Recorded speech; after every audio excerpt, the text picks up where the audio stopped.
Welcome to the Surviving the Holiday Hustle Summit. I'm Naomi Hall. I am the owner of the Recovering Educator. So I work with teachers and administrators who are drowning, overwhelmed, anxious, stressed out, burnt out, and help them find calm in the chaos. Help them to not change their stress, but change their response to it so they're not getting stressed out because we can't necessarily change our situation, but we certainly can change our response to it. And I do that through building simple habits one at a time. And so, this whole summit, my goal for you is to be able to enjoy the holiday season because so many of us just white knuckle our way through the holidays and we don't get to enjoy them. So, for this half hour, we have Leona Young with us from Scotland. So, welcome, Leona. Hi, how are you? Oh, I am good. How are you? I'm good, thanks. Thanks for having me on. Oh, you're welcome. I'm so glad you could join us. As I was putting together this lineup, I've been following Leona for a while and watching her journey of really kind of coming back into yourself and finding yourself after kind of some struggles with stress and burnout, right? Yeah, definitely. So yeah, I suppose quite similar. That's why I resonated with your journey as well. So yeah, and that's been my mission as well since my experience is to help more women really find more balance back in their life. So I think this is great what you're doing today with the summit. It will really help women sort of really focus on themselves and, like you said, how they can enjoy more of the holidays without all that stress that usually comes attached to it. Yeah, I'm so glad that you're here. So, Leona is an accredited certified transformational life coach, and she supports women to make positive, sustainable changes so that they can create a life that feels good to them. Her mission is create a world where women feel empowered to create the life of their dreams without feeling restricted by unrealistic societal expectations and without any guilt. And I love that you're helping women create the life of their dreams because I think, or at least I know for myself, I've been working on this. We forget how to dream as adults. Yeah, yeah, definitely. And I was always called a daydreamer when I was a kid, at school. Mhm. And my kids are quite like that as well. And it really takes me back. And you wonder where along the way from being a kid to grown into an adult, where you stop that daydreaming and you really, do limit yourself in terms of your potential and what you can have and what you want your life to look like and to feel like, and a lot of that comes from these societal expectations or unrealistic expectations, particularly as mums. And so, yeah, I really want to help more women tune more back into what it is that they want, like really, really empower them to be able to create that life that feels good to them and not just be doing what they think they should be doing in life because that's what they see from society or from other people. So really to connect back to themselves and what they want and what they desire and create their life based on that. No, it sounds fantastic because, like, we forget how to dream. But as kids, kids dream so big and Yeah. unapologetically for Yeah. their lives. They don't think about whether it's possible or not, they just put it out there. So, what's your first tip for us? So mine is, I think in the lead up to the holidays, can be so stressful. That's when it starts, doesn't it? Because you've got so Mhm. much more to organize, to buy. So the mental load that comes along with that, because you're trying to do it all on top of everything that you already do. And, which can sometimes be a struggle at the best of times as well, trying to fit everything in just in day-to-day life. So adding on everything else that you've got to do on top of that, the mental load can just be enormous. And I think that can cause a lot of overwhelm and a lot of burnout as well, and stress for people.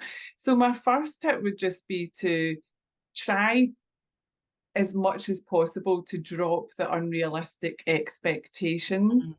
You know, everybody's version of Christmas or the holidays looks different. So, but we can be so caught up in comparing ourselves to maybe other people on social media or friends or family. And quite often, you know, making it about, you know, or they are doing something or they have bought something, you know, so I need to keep up with that as well. And we can then fall into that area of, you know, doing more shoulds than more wants, you know. So I think I should be doing this or I should be doing that, rather than is that actually what I want to be doing?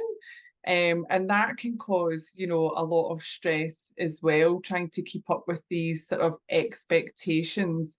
So really just, you know, making that a bit of a priority, like coming back to yourself and thinking, what is it that I want? You know, and then prioritizing that and really sort of feeling that and using your gut instinct and your feelings and your intuition to just tap into like what is it that you really want to be doing, and just, you know, what would be your ideal version of, you know, Christmas, for example, or the holidays.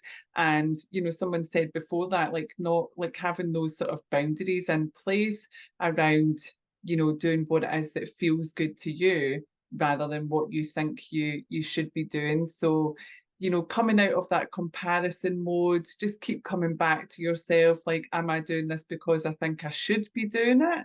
Or am I doing this because I want to be doing it, you know, and it feels good to me? And even down to things like, you know, how can you then make that easier for yourself? Um, you know, so always asking yourself, like, how can I make this easier? Maybe there's things that you can do in regards to, you know, switching to online shopping, you know, to make it Mhm. easier for yourself, or, you know, looking at something that you've done every year, but you actually don't like doing it. And can I actually drop this? You know, can I actually just, do I need to do it? You know, what's going to make me feel good? What's going to free me up a little bit? So just, yeah, dropping the unrealistic expectations and coming back to what is it that you want to be doing as a priority. So that would be my first one. That's so good. And I love how you talked about like just because it's always been done that way, take a moment to reevaluate that. Is that what you actually want? Or is that just Yeah. an expectation of other people, a comparison? Yeah, that's fantastic because that comparison, oh, that gets us all the time. Yeah. And it's, Social you, media makes it so much worse. yeah, and you know, there's a lot of, you know, with everything, with every emotion, you know, there's a fear behind it. And, you know, there's just asking yourself, like, what's the fear here? Why am I trying to, you know, compare myself to others or feel the need to, you know, keep up with others or do things a certain way? And maybe the fear is that, you know, you might, you know, be judged by someone, or, you know, like people might say, have an opinion on things. But you know, if you think about the day that you want to have or the experience that you want to have, you know, because it is a lot of stress in the run up to it as well, you know, for one day or a few days. Um, and you know, and it is all about enjoying it, but everybody's version of enjoyment is different. And so, you know, it can be a long few weeks if you're doing things just to, you know, just because you're comparing yourself to others. It can be a long few weeks of stress and not enjoying it. And you know, you've got to ask yourself whether that's worth it or not, you know, what impact that's having on you. And if the end result is that you're not enjoying it, then you know, that is really a long few weeks of, you know, all that stress for nothing really, isn't it? It is. Yeah. All right. So what's your second tip for us? So a second one would be for the mums in the group. Now I know for me, like my kids, when they're off on the holidays, whatever school holidays it is, and they're out of routine, you know, they can actually find that quite a challenge. You know, and themselves, and you know, especially with Christmas time, you know, the run up to it, they're getting all excited, they're more hyper, and you know, and that can be a bit of a challenge as well. And sometimes, you know, it can make me, or previously it could make me sort of dread the holidays because I knew that this, you know, they're a bit all over the place, as to be expected. And I think once I accepted that, you know, that this was the reason why, you know, they can be all out of sorts, it started to feel a bit better. But what really made a difference for me in the holidays is to do a little bit of preparation to plan for what I would call these high stress or high level stress events. And it Mm. could be even anything from, you know, the day itself, you know, maybe dinner time where kids can be playing up, you know, they're so excited with toys there or people round, you know, eating lots of sugar or whatever it is. And that can cause, you know, some challenges, which again can add, you know, stress to your day and your mood and how you feel and things like that as well. So what I've learned to do over the last, even just the last year, is to plan, you know, for those events. So things like that, or even going out for dinner. For us with the kids, you know, I would deem that as a high stress event. So Yeah. preparing in advance, and it's things like, you know, I get my kids to just pack a bag with, you know, things that's going to keep them entertained if we're out for dinner or at someone's house, for example, you know, that they can do, and just making sure that myself and my husband sort of know the plan together. So, Mm. for example, if my youngest child, if she sort of kicks off, or we know, you know, she gets really tired when she's out, then we have a little plan together and we both know it in advance, so that, Mm. you know, if we say, well, I'll take her, you know, if this happens, and you stay with my son, and we both know in advance, and it stops that stress in the moment, you know, that where you're kind of reacting and you're trying to firefight things, and it Mm. may just escalate even more. And I've found that that works really well because you can then be more present, you know, you're responding rather than reacting at the time. And so you're more able to diffuse a situation without it causing, you know, maybe as much stress as what it would usually have done. So I found that to be a bit of a game changer for us as a family. And I think that's a really good one to have because obviously during this time, you know, you may be going out more, you know, maybe to eat more, or maybe going to other people's houses, or seeing different people, you know, a lot more things going on just during the holidays. So it's quite a good one to just, you know, it's almost like you're armoring up, you know, you're ready for the event so that you can go and relax and enjoy it and know that you're prepared for it. So that's ones for the families. They're ones that have got kids that might find being out of routine and schedule a little bit difficult as well. I love that. I love your suggestion of having your kids put together a bag to take with them for dinner out, time at a friend's house, of just, and I think that's that, not just that it keeps them busy, but it's also teaching them some independence of, when we're going to be here, here are the things that I can do. Yeah. And I get to pick what I get to spend my time doing. So I love that recommendation. That's because I know like eating out with littles can be really, Y- really stressful. I know a Yeah. lot of families just avoid it because it's I so know. stressful.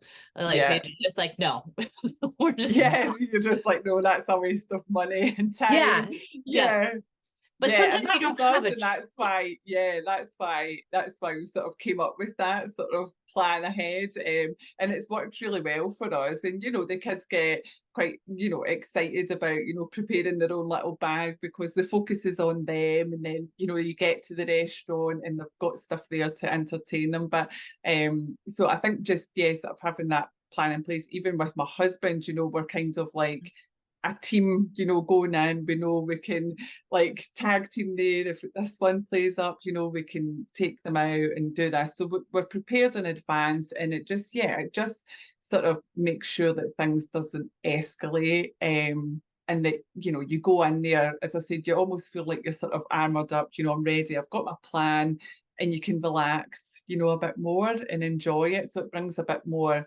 a bit more of that sort of enjoyment into it rather than feeling that dread as if, oh God, this is usually a time where, you know, something happens or it's a bit more challenging, and you can feel that in yourself, you know, so it allows you to sort of let go of that a little bit.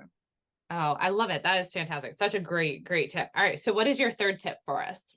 So my third tip would be to basically look after your own stress, throughout the holidays. And I know this can be really difficult because we have so much on our minds, so much to do.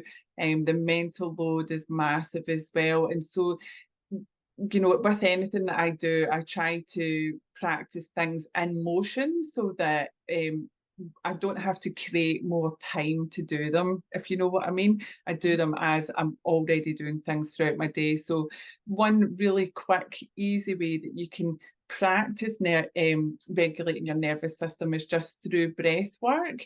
And I know people will be like, oh my God, I don't have time to sit and do breath work. And exactly, as a busy mum, neither do I. So what I do is just every time I wash my hands, I just take 3 slow, deep breaths. So just in through the nose and then just a long exhale. So if you use the water as a trigger, every time you wash your hands, it can be when you go to the bathroom, when you're in the kitchen, maybe cooking food or whatever.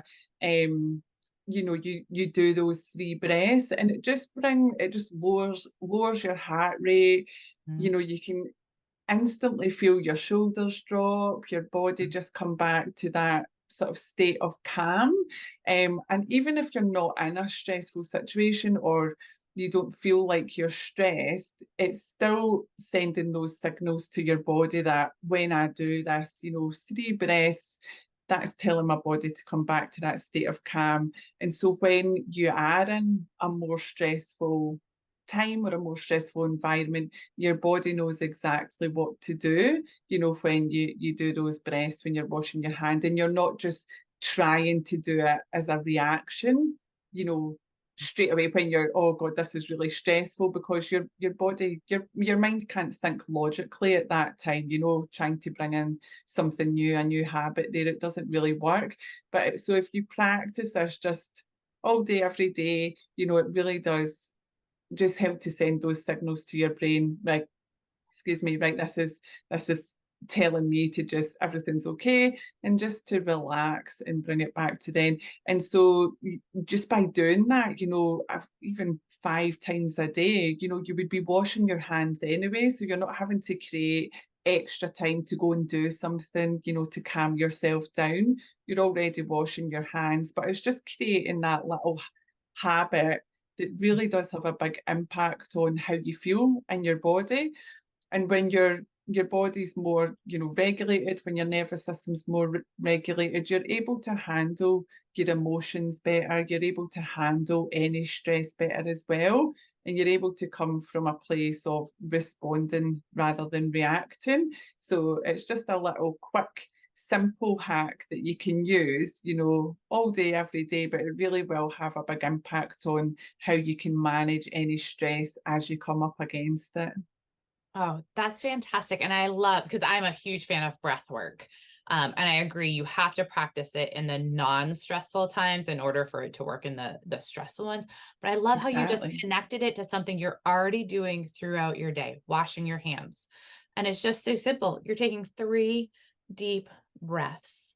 And Just so 3, and yeah, it's called habit stacking. So you don't really need to think about it, because you're already doing it. If you just set that intention, first of all, like, to get into the habit, just to remember to do it, but you're not actually having to use a lot of energy, to do it. You're not having to think about, oh, what is it I do again? It's just really simple. You're already doing the habit anyway of washing your hands. So you're just tagging something else onto it. So it makes it really simple, which, that's what we need in our lives, is all these little hacks, but that we can just do in motion, just do as we're going about, our daily lives. We don't have to actually create lots of time to do them.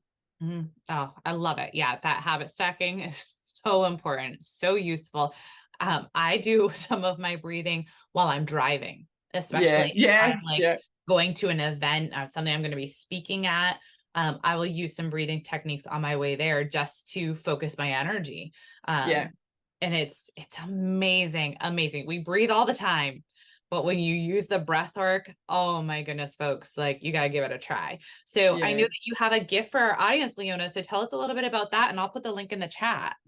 Yeah. So my gift is all about doing your own life audit. So we've got a workbook there, but I've also made up a video to basically that you can watch, which will take you step by step through the workbook.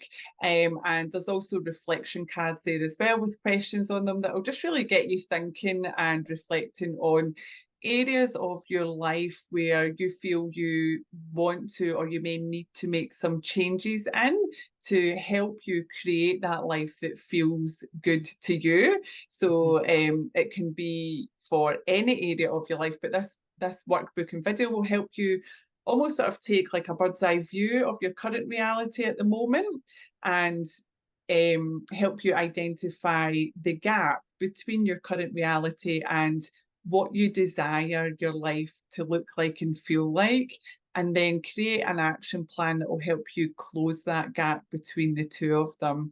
So something that feels aligned to you and it's going to just bring your desires like into your current reality. So you can watch the video which will explain the workbook and take you through it step by step, and then you've got the reflection cards there for support as well. Oh, I love it. That's fantastic. I love how you talk about like a life that feels good to you. Yeah. And so folks, this is going to help you get started on that. Go check it out. It's amazing. Leona, these were fantastic tips. So practical. I just like, I love the connecting the breathing to washing your hands. I love the having your kids pack up a bag so that they have something to do when you're out at dinner or at a friend's house. And just dropping those unreasonable expectations. This has just been fantastic. How can people connect with you, Leona? Yes, I've got a website which is leonayoung.com. I'm most active on Instagram, and my account on there is leona.young.coaching. So yeah, you'll find me mostly on there most days just to give tips and advice, but you can go on my website as well or message me, you know, with if you need any further information about any of my services. It would be great to hear from people, but Instagram is my sort of place and that I like going on, so you'll see me mostly on there. Fantastic. And I've, like, as I said, I've been following Leona for a while and just watching her journey. And she is very real and honest with you about her journey. She doesn't sugarcoat it. She's just, this is what I'm doing. This is life. This This is is what's happening. Here's how it. I'm doing it. So I love seeing people showing up real. And that's how I try to show up as well, which is why like any of you that follow me know that when you see me in the morning on stories, it's just after my workout. So I do not look like this when you see me in the morning on my Instagram. Well, thank you very much, Leona. I appreciate your time, your tips, and your gift for our audience. Thank you so much. It was so lovely to be with you and connect with everyone as well. Fantastic. Have a great day, Leona.